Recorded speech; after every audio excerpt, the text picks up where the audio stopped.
If you have issues with Quick Share not working on Samsung Galaxy S25 Ultra, here's what you can do in order to fix it.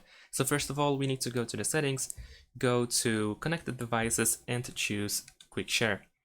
Over here now we can go to who can share with you.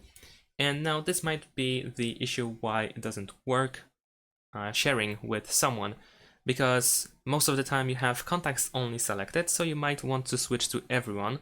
And here you can also enable the option to share with everyone for 10 minutes. And after that, this option will be disabled and it will probably go back to contacts only.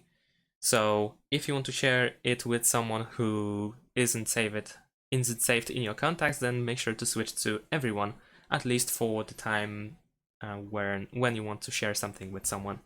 And after that, you can press done. And furthermore, you want to also make sure that this option, show available devices on share panel, is enabled. And that is pretty much it. This should solve the issue. Thanks for watching, leave a like and subscribe to my channel, and see you in my next videos. Bye.